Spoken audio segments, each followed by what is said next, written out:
And as always, we're going to be looking for accurate context, good risk management, and always exercising good patience. Everybody who's traded has gone through periods of time where their strategy hasn't worked. Where if not a hard stop, you should reevaluate the trades you're in based on time. That's what we're here for, is to put ourselves in the best success. A trading routine does that, builds that habit, lets you know what to work on, what to reflect on, and what to improve on the next day.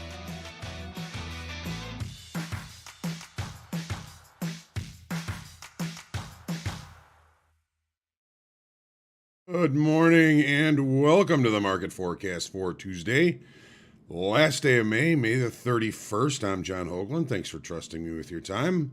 We hope that you had a nice long weekend and you're rested and ready for the markets today. As always, we're focusing on context, risk management, and infinite patience.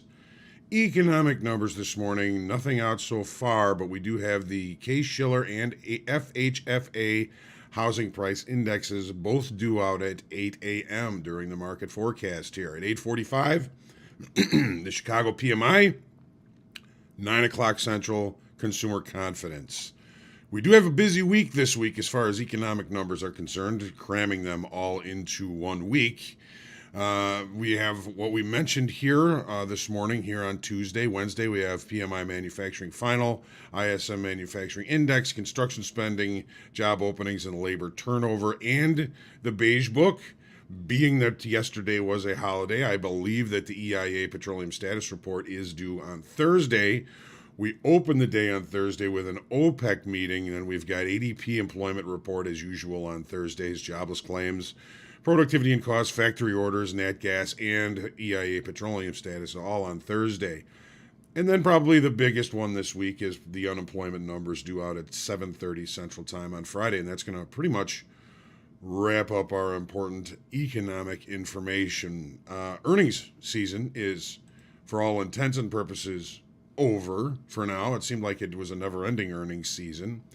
Focusing this morning, the president is to speak with the Fed chairman, Jay Powell, to discuss inflation for what that's worth. U.S. stocks are set to open lower as traders and investors return their focus to inflation. The Eurozone has hit an inflation record in May. Crude prices continue higher as the European Union agrees to yet another sanction package and embargo on Russian oil. The VIX this morning is up about 8% because the markets are coming off the highs that we put in yesterday on very, of course, low volume being the holiday. It's just 27.76. The dollar index up slightly, 101.98, and the 10-year yield now creeping back to the upside, 2.87%. As always, make sure you hit the lucky like button. Share, comment, question, feedback, heckling, and love are always welcome here on the Market Forecast. Subscribe to our YouTube channel. You can get notified when we do go live. And speaking of going live, bring your trade ideas to Make Hoag Money today. Here is the link so you can register at 8:20 right after the market forecast. We're going to meet in the Zoom room. We're going to take a look at the S&Ps, and you guys are going to come up with some trade ideas. We vote on them, and we see how they work out. Hopefully, we'll have some opportunities this morning in Make Hoag Money. And again, I welcome everybody back from the long weekend. It's a 4-day work week this week, although sometimes those shortened weeks can seem longer. Just keep focus on your process, on your risk management, on your context, your hypothesis, your trading plan. Stick to it, and we'll see. We'll have a good week this week. Got to say good morning to everybody. Good morning, Shaw. Good to see you. First in the room. You win the prize this morning. Brian, Scott saw, and he conquered. Tachyon, good morning. Charles, Zachary. Hope everybody's weekend was enjoyable. Yes, we do. James, good to see you this morning. Terry, Marcelo, Theo, good morning. Vince, Spencer, Frederico, Bill, good morning. Chilling with Dylan, Dan Trader, good morning to you. Rusty Golfer, good to see you. Joe, Brody, good morning. Hold on tight, both ES and 10-year bond down It's going to be another interesting and challenging trading day and week this week, as they always are. Good morning, Chris. Good morning, Glitter Sandwich. JD, good morning to you. It's good to see you. I know I'm going to get the opportunity to see you face to face very soon. I'm looking very much forward to that. Zachary, Ron, Sarah Hall, good morning. Prayers and love to you as well. Good morning, Tom, my brother. Love you. Phil Kuhn, hey, good to see you. I haven't seen you in a while. Good to see you. Filippo, Three Lions Insight, my brother Rick here as well. Good to see you, my brother. Love you. Columbus, my goodness, doing well today. Hopefully you are too. James in England, Thursday and Friday are holidays this week. Maybe you'll be taking some time off and enjoying those holidays. I'm not sure what they are, but prayers to you as well, James, Stephen, and Chris. So we start this week with our heroes, the S&P and the Nasdaq, off a little bit. So Rob T, good morning. We're going to jump into the charts pretty quickly here this morning. We've got make hope money, so we're going to try and be done with the forecast here at about 8:15. We'll be in the Zoom room that I just put the link in, so you can register and bring your trade ideas. You will be able to speak if you want to. You'll be able to share your charts. We're going to vote on trades. We're going to have a little fun and see if we can't make me a little bit of money. Extra time to watch the markets. It's the Queen's Jubilee. All right, no requirements then. All right, the Queen's Jubilee. All right, it must be a heck of a jubilee. All right, let's check in with the S&Ps to start here. As always, starting with the daily. And so we had a pretty good Friday melt up. And that doesn't necessarily, I don't think, bode all that well for confidence, especially when we only added 4,400 in open interest on the way up on Friday. So, and there's a little bit higher volume, but nothing tremendous, not impressive. We started squeezing shorts on Wednesday, Thursday, all the way through Friday. Yesterday, a non-settlement day on very low volume. I don't even think about that it even counts.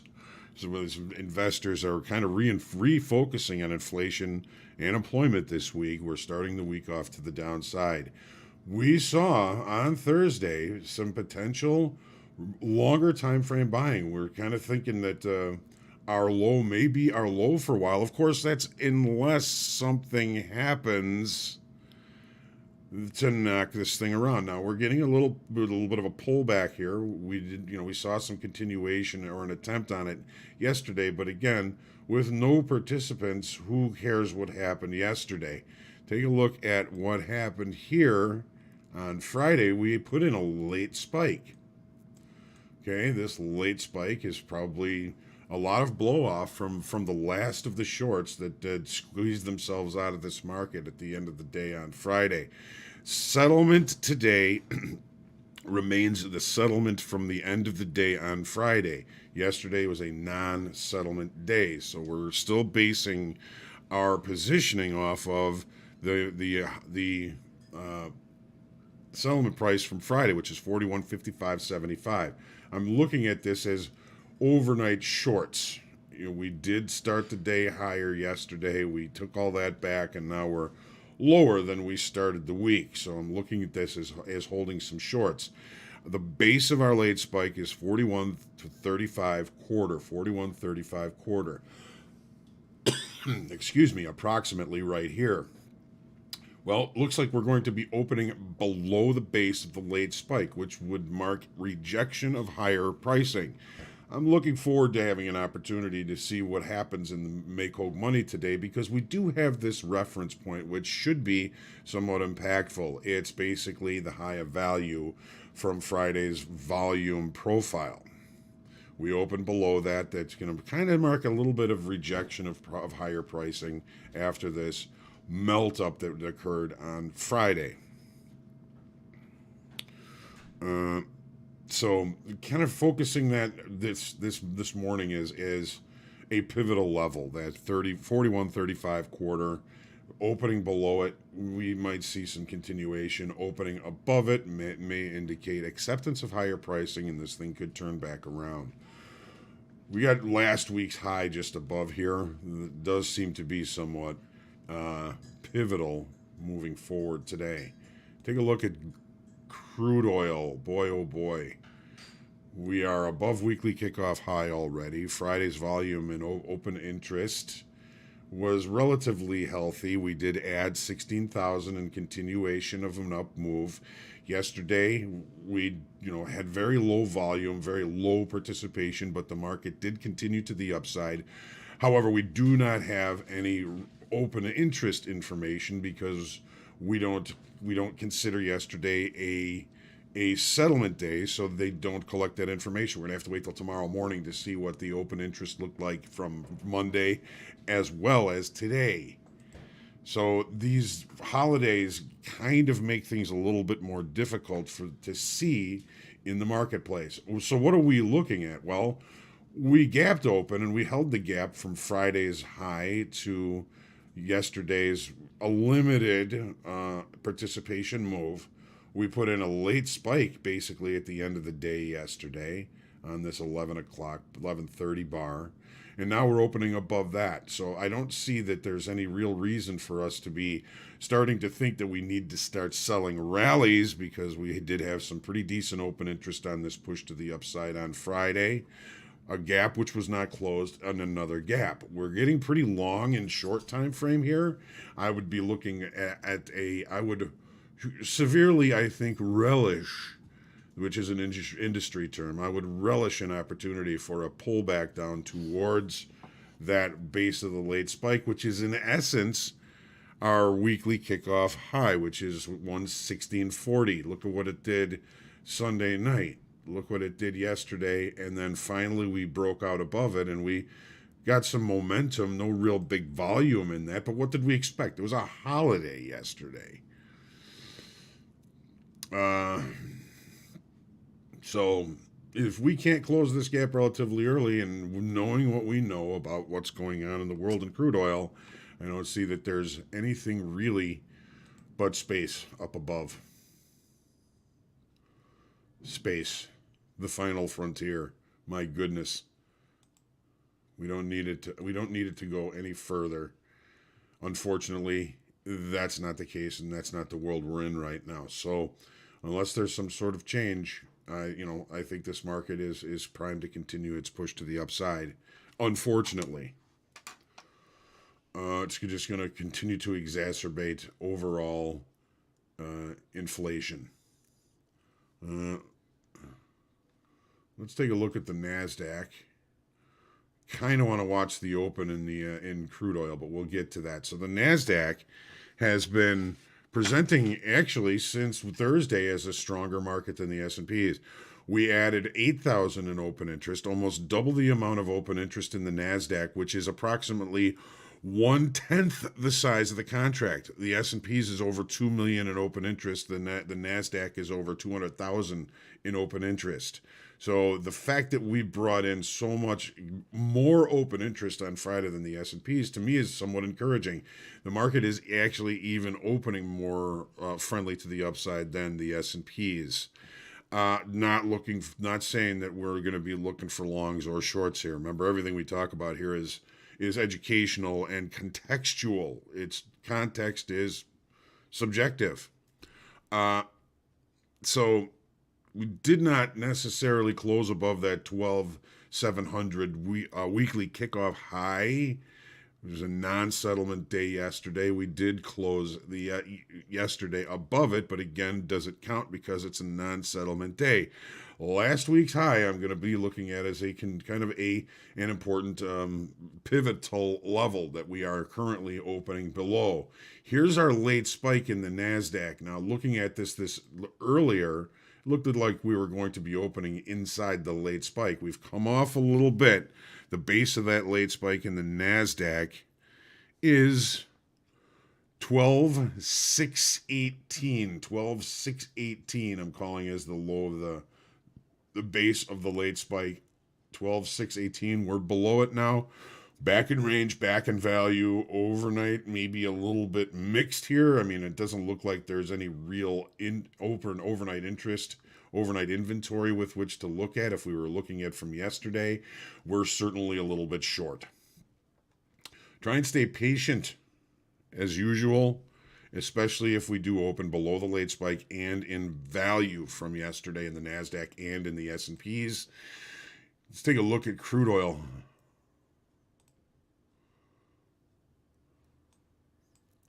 So we've got our opening range.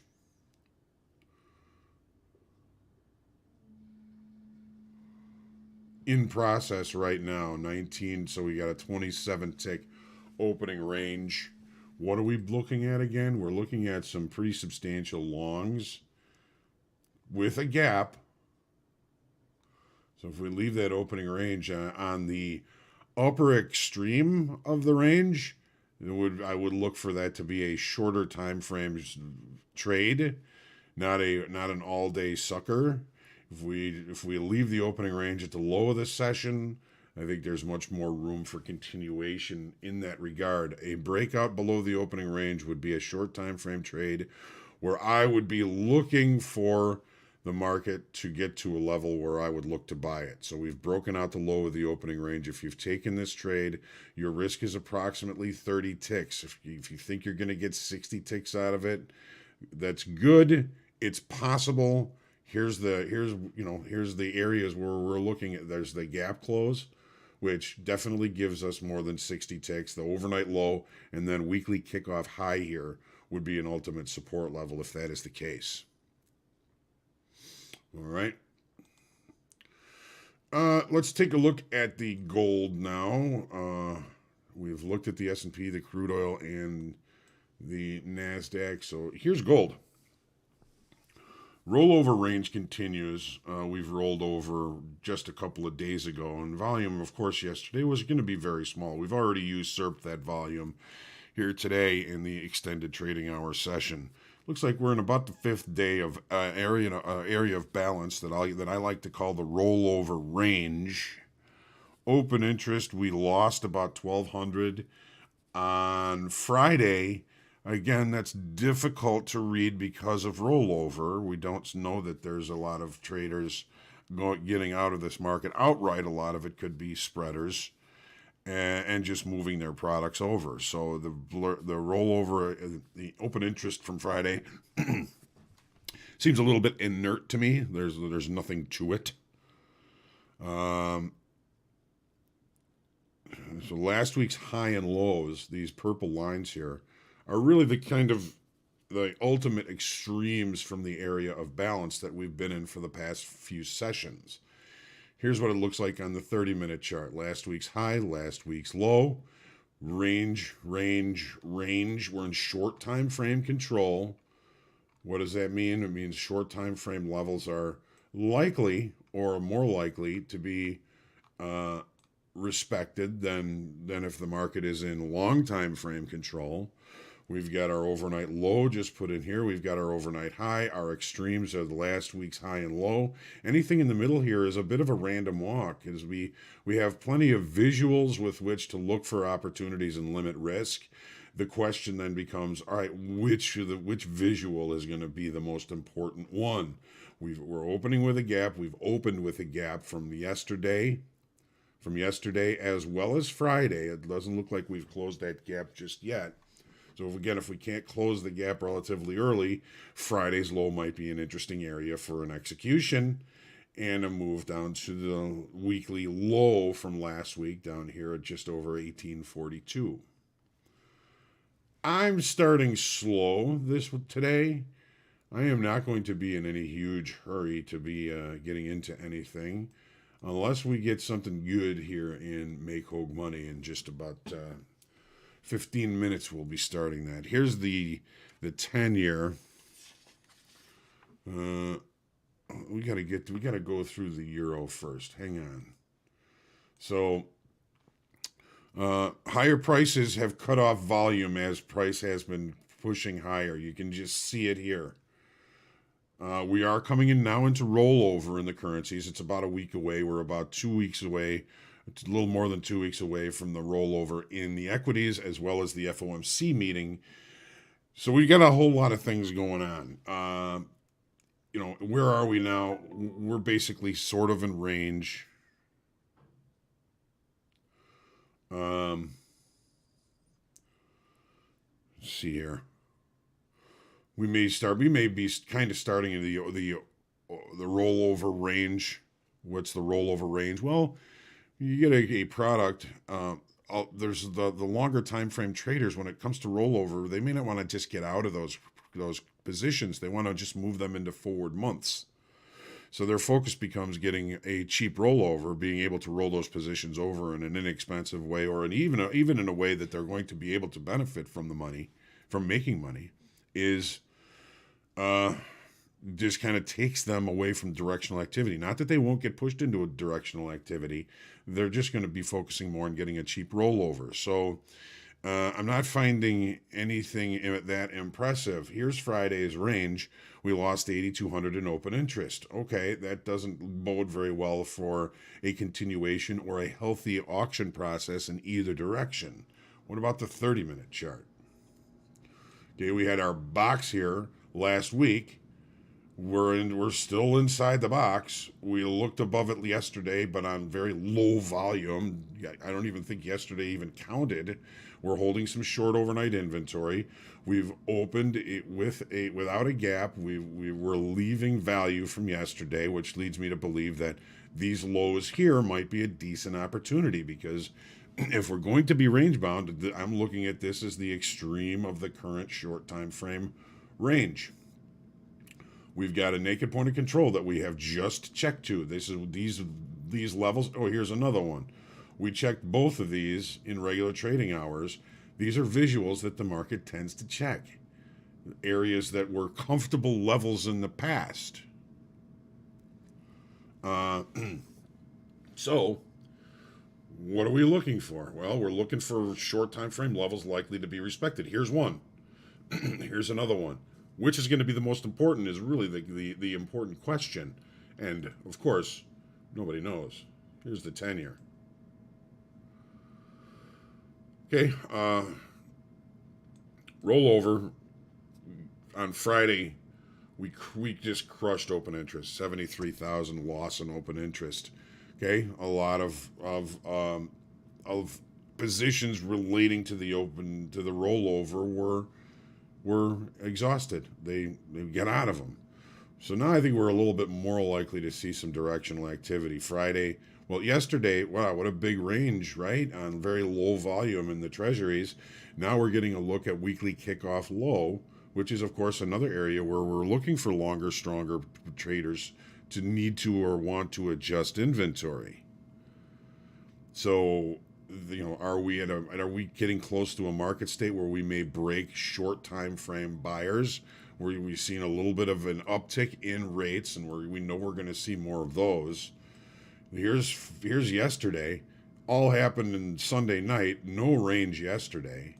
Settlement is all the way up here. Remember, yesterday was a non-settlement day, so we're looking at probably more shorter time frame shorts holding this market lower at this point. This area down here, this area, weekly kickoff low, point of control, last week's low, this day's range low, looks like a very important area to me. It looks like a high target area there where there may be some pretty decent opportunities. We're holding a lot of shorts here. I think it's going to take a whole lot of energy for us to break down through this area. It's going to take a pretty good move in rates. Net gas. So we sure did find our sellers up above $9 yesterday. Every time we got up there, we just got whacked back. Rollover is now largely over. We don't have to worry about that anymore. Settlement is, of course, on Friday. We're starting to maybe show a little bit of a potential range beginning here. Just kind of thinking about my notes here. Sellers above $9, buyers kind of down around 830. We did increase open interest by 6,000 on an attempted move to the upside on Friday. We got too deep. We had some buyers come in and push this market higher. Here's what it looks like on Friday. So we got a little bit too deep. We were kind of looking at this trend line as a potential area on the market forecast, which it did turn out to be relatively decent opportunity for us, because we found buyers down there and pushed this market all the way back to where it's settled, which is $8.72, almost 73 cents. So we're holding overnight shorts. We had a deep move to the downside, which was swiftly rejected. Are we going to do the same? We're in range. We're in value. A lot of potential repair needed here. We've got, a high volume node here. We've got a high volume node here. Not even paying attention to what happened here yesterday. Look at the volume. This market didn't even have to open. So it's in range, in value, point of control. Just a little bit of short time frame potential control here. I think we've got to get outside weekly kickoff high and low to find longer time frame traders here. All right. So I think the main theme of everything that I'm looking at here this morning is, in the equities, I'm not impressed by the move that we had on Friday. It seems more like a blow-off. As far as crude is concerned, I mean, if we can find a way to sell it, make sure you just find a way to limit your risk. Gold, range bound. Euro, range bound. 10-year, still somewhat range bound. I think the main theme is, I'm not seeing anything here that really jumps out at me that I really need to be paying attention to on this synthetic Monday of a short week after a holiday weekend. And by the way, again, I hope everybody had a good holiday weekend. Hey, Anne Marie is back. Anne Marie, I saw that you had a very nice trip, and welcome back. Glad to see you, that you're back safe, and would love to hear about your trip one of these days. So it looked like it was a very nice opportunity to get some rest and to goof off a little bit. I just put the link for the Make Hogue Money back in the chat room. Looking forward to seeing you there. And let's take our deep breath and be ready for Make Hogue Money, which we're going to open up in just as soon as I can get there. My pleasure. Range bound. Range bound is a good. I'm glad. Range bound is an opportunity for the market to just kind of bounce back and forth between a couple of relatively even highs and even lows. You get markets that are trending higher or trending lower. You get range bound markets where the market just kind of finds areas where it gets too expensive and gets too cheap and gets too expensive and gets too cheap. And there's money to be made in both markets. It's just a different strategy, something that we can talk about in group coaching tomorrow. I'll bring the link for group coaching tomorrow morning for the forecast. Join us and we can talk about range-bound markets. All right, take your deep breath. Stay humble, grateful, and creative in your trading today. Bring your good trade ideas to Make Hogue Money. Looking forward to seeing everybody there, as always. Get out there and profit today. If you're not going to join us for Make Hogue Money, our goal here is for your eventual and inevitable success. So trade well, get out there and profit today. We'll see you in just a few minutes for Make Hogue Money. Trade well, everyone.